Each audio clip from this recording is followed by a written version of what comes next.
Hey my pretties, I want to give you a little idea of how I'm getting on with the Miyoo Mini Plus. It's been probably about 3 weeks. I'm getting a lot of use out of it. It's a really great little console.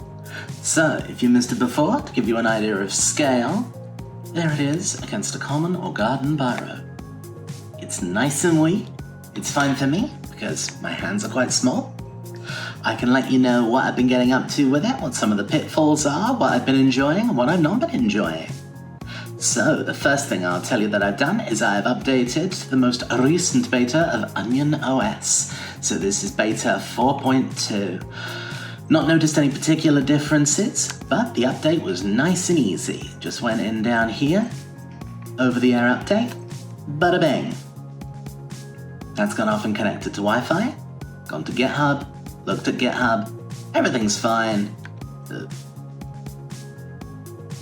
Easy peasy lemon squeezy. I have set up a few favorites. So to do a favorite, you find the game that you want. Let's go into our Atari.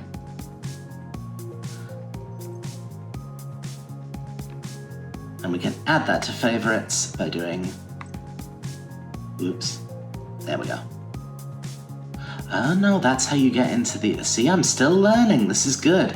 That's how you get into the options, so it's Y on a game to be able to get in and check your options out. So if I wanted to change the game core, for example, the actual, what would you call it? The mechanism that's going to be used to run the game, I could get in there and do that. So I could change to other things. That's good, I like that.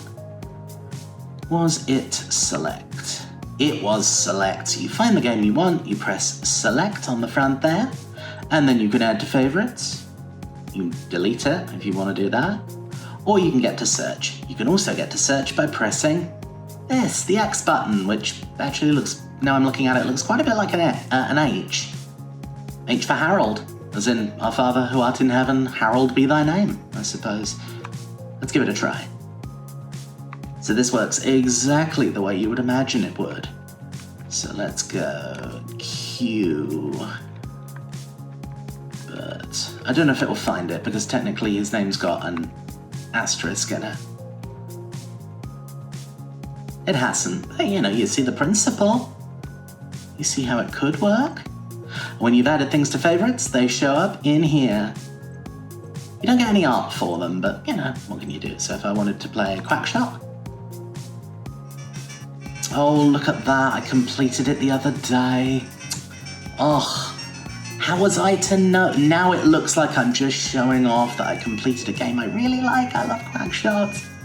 So when you're in a game, you press this middle button here, and that takes you to the game switcher. The game switcher allows you to toggle between all the games you've got open. If you find the game that's in the quick switcher you want, you press this again to drop back into it. If you want to go back to the home screen, you just press start. Pleasant, isn't it? So yeah, that's going quite well. I have managed to get, as part of the Amiga 500 emulator, James Pond running tolerably well. Now, the trick I had with this is actually getting it running is really freaking difficult, right? So, most games on the Amiga 500, they ended up being pirated, okay? And when people pirated them, the word was cracking. We used to say back in the day when this was a thing. And they would often add their own loading screens to them. In fact, let's see if I'm going to regret this because I'm never going to be able to run the bastard thing again, am I? Let's see what it does. So if I press and hold the center button and start, I should get... Ooh, on all the other games that changes, that opens up RetroArch. It doesn't there. Let me prove it to you. So in Sonic the Hedgehog,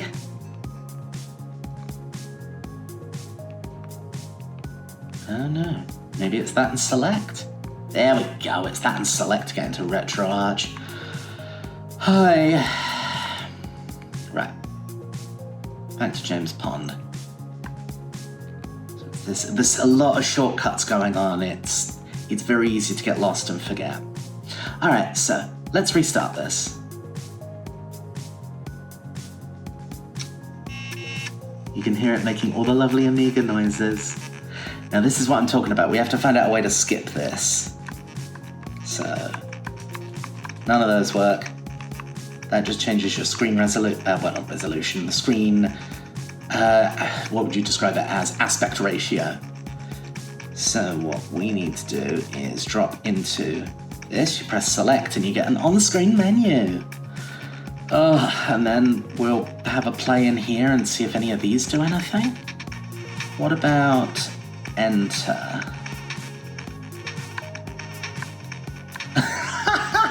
So A is normally select. In this instance, it's not select, it toggles between the opacity settings of the keyboard. Maybe it's B. It's B. It also doesn't do anything. Alright.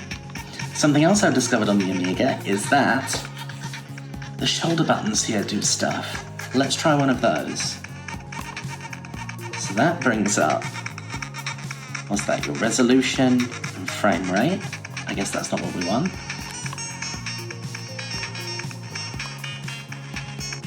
Ooh, hello. Right, so that was that shoulder button. That one gets rid of the frame rate. It's loading. Honestly, I have spent 15 minutes trying to work out what the heck button I pressed to get Amiga 500 games to load. Alright.